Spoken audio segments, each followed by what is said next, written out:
London میں نائب وزیر اعظم اسحاق ڈار کی برطانوی وزیر خارجہ ایڈمیلی بینڈ سے ملاقات۔ پاکستان برطانیہ دو طرفہ تعلقات اور مختلف شعبوں میں تعاون کا جائزہ۔ دونوں وزراء خارجہ کے درمیان باقاعدہ مذاکرات کے لیے منظم میکانزم قائم کرنے پر اتفاق۔ ایڈمیلی بینڈ کے مشرق وسطیٰ میں پاکستان کے سفارتی اور ثالثی کردار کی تعریف۔ اسحاق ڈار کا سنتاس معاہدے پر بھارتی خلاف ورزیوں اور عالمی قوانین کی پاسداری کی اہمیت پر زور۔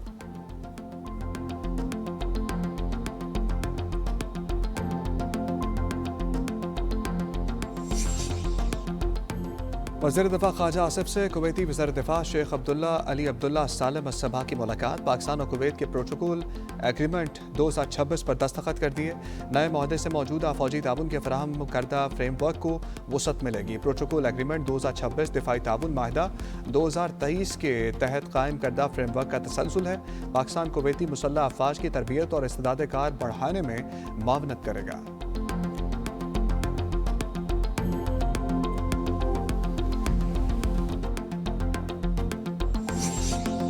لاہور کے 5 بڑے سرکاری اسپتالوں میں فائر سیفٹی انتظامات غیر تسلی بخش۔ چلڈرن میو جنرل اسپتال اور گنگا رام اسپتال میں فائر سیفٹی انتظامات پر سوالات اٹھ گئے۔ لاہور سمیت صوبے کے بیشتر اسپتالوں میں فائر سیفٹی اور ایمرجنسی ایگزٹ ڈرلز ہوئے برسوں گزر گئے۔ گنگا رام اسپتال کی نرسری سمیت لاہور کے دیگر سرکاری اسپتالوں میں آتش زدگی کے واقعات پیش آ چکے ہیں۔ حکومت بلوچستان میں فتنہ ہندوستان کی 9 دہشت گرد خواتین کے سروں کی قیمت مقرر کر دی۔ حنیفہ بی بی، عائشہ، رقیہ، حفصہ، زہرا، امینہ بانی، زرمین کے سر کی قیمت 10-10 لاکھ روپے مقرر کر دی گئی۔ ملزمہ عزیزہ کی زندہ یا مردہ نشاندہی پر 15 لاکھ روپے انعام رکھ دیا گیا۔ مطلوبہ خواتین کا تعلق گوادر، چیوری اور تربت سے ہے۔ مسلم لیگ نون کے صدر میاں محمد نواز شریف نے بیرسٹر سید افتخار علی گیلانی کو وزیراعظم آزاد جموں کشمیر کے منصب کے لیے نامزد کر دیا۔ افتخار گیلانی کو وزیراعظم آزاد کشمیر کے لیے کاغذات نامزدگی جمع کرانے کی ہدایت کر دی گئی۔ مسلم لیگ نون کی مرکزی سیکریٹری اطلاعات مریم اورنگزیب نے بھی تصدیق کر دی۔ مریم اورنگزیب کے مطابق افتخار گیلانی کو نواز شریف نے وزیراعظم آزاد کشمیر کے لیے نامزد کیا۔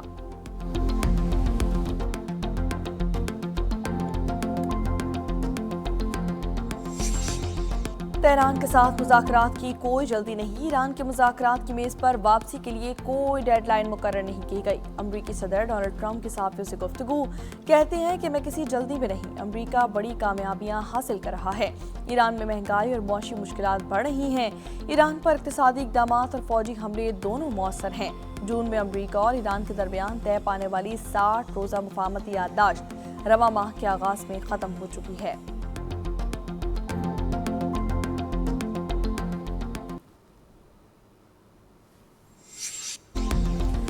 ملک کا دفاع حق ہے جو ہم نے استعمال کیا۔ ایران کمزوری کی حالت میں نہیں اور اپنا دفاع کرنا جانتا ہے۔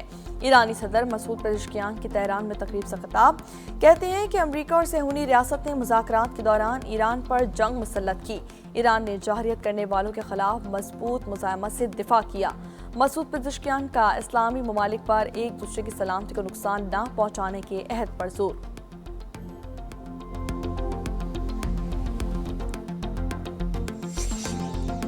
ایران امریکہ کشیدگی۔ ایرانی فورسز نے آبنا ہرمز سے گزرنے والا بھارتی تیل بردار جہاز روک لیا۔ ایرانی میڈیا کے مطابق بھارتی آئل ٹینکر آبنا ہرمز کے جنوبی حصے سے نکلنے کی کوشش کر رہا تھا۔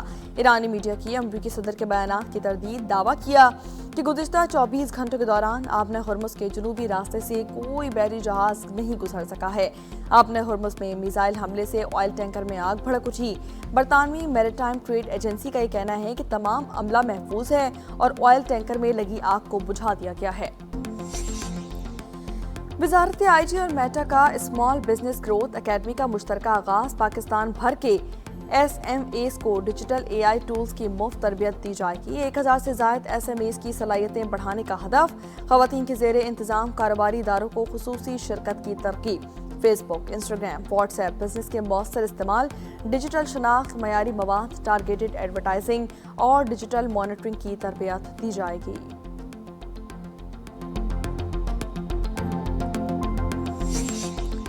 چین کی پنجاب کو مینوفیکچرنگ اور ایکسپورٹ ہب بنانے کی پیشکش، صوبائی وزیر عاشق کرمانی کی چینی بزنس اور سرمایہ کاری کانفرنس میں شرکت، چینی کمپنیز اور سرمایہ کاروں کو پنجاب کے خصوصی اقتصادی زونز میں سرمایہ کاری کی دعوت دے دی، چینی کمپنیز کا پنجاب میں پروڈکشن اور تکنیکی مہارت منتقل کرنے میں گہری دلچسپی کا اظہار، صوبائی وزیر نے حکومت کے سرمایہ کار دوست ماحول، خصوصی مراعات اور سہولیات سے آگاہ کیا، بتایا کہ پنجاب میں 40,000 سے زائد مینوفیکچرنگ یونٹس موجود ہیں۔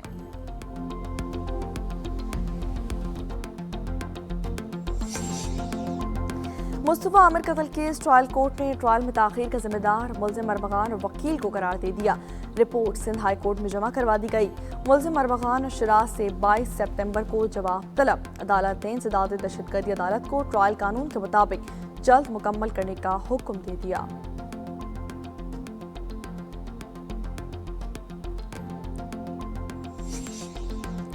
ریل کا پہیہ ڈگمگا گیا، ریل گاڑیوں کے حادثات میں اضافہ، ایک ہی روز میں 2 مقامات پر ٹرین پٹری سے اتر گئی، جہلم میں بریک فیل ہونے سے راولپنڈی سے لاہور جانے والی ریل کار کی 3 بوگیاں ڈی ریل ہو گئیں، خوش قسمتی سے کوئی حادثے میں جانی نقصان نہیں ہوا، خانپور میں بریک فیل ہونے سے انجن اور مال گاڑی کی 10 بوگیاں پٹری سے اتر گئیں، اب ٹریک بند کر دیا گیا۔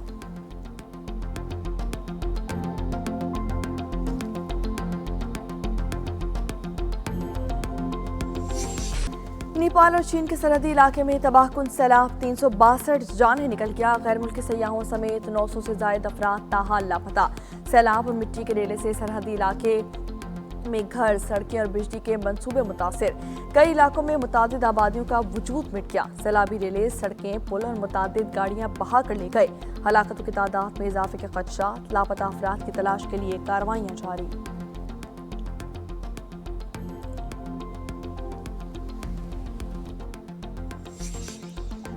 بھارتی ریاست اتر پردیش کے شہر کانپور میں تربیتی طیارہ گر کر تباہ ہو گیا، حادثے میں پائلٹ اور انسٹرکٹر ہلاک، حادثے کی وجوہات تاحال سامنے نہیں آ سکی، واقعے کی تحقیقات جاری۔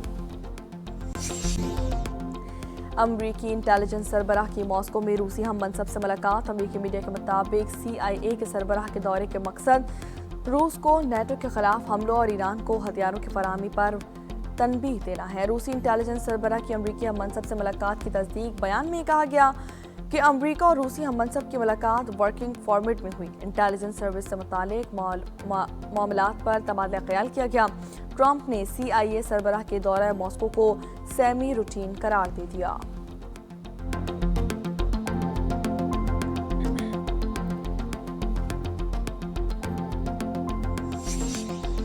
امریکی کمیشن کے بعد نیو یارک کے میئر کا بھی RSS کے انتہا پسند ہندو رہنما کی تقریب کی مخالفت کا اعلان، زہران ممدانی نے نیو یارک میں RSS کے سربراہ کی مجوزہ تقریب کی مخالفت کر دی، کہا کہ بھارت میں ایک ایسی تحریک کا بڑھنا تشویشناک ہے جو کہ معاشرے کے ایک مخصوص اور محدود تصور پر مبنی ہو، کہا کہ انہیں معلوم نہیں کہ شہری انتظامیہ کے پاس کسی نجی تقریب منسوخ کرنے کا قانونی اختیار موجود ہے یا نہیں۔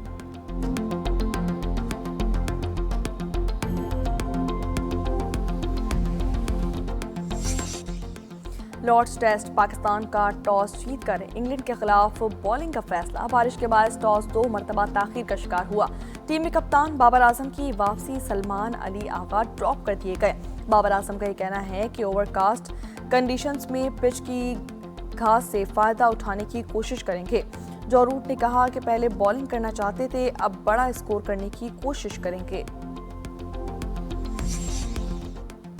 اور دورہ انگلینڈ کے لیے پاکستان کی انڈر-19 کرکٹ ٹیم کا اعلان، فرحان یوسف ٹیم کی قیادت کریں گے، قومی انڈر-19 ٹیم 2 سے 16 سپتمبر تک انگلینڈ میں 1 یوتھ ٹیسٹ اور 4 ون ڈے میچز کھیلے گی، انگلینڈ انڈر-19 کے خلاف یوتھ ٹیسٹ 2 سے 5 سپتمبر تک کھیلے جائیں گے، جبکہ ون ڈے سیریز 9 سے لے کر 16 سپتمبر تک ہوں گی، پاکستان انڈر-19 ٹیم اتوار کو لاہور سے انگلینڈ کے لیے روانہ ہوگی۔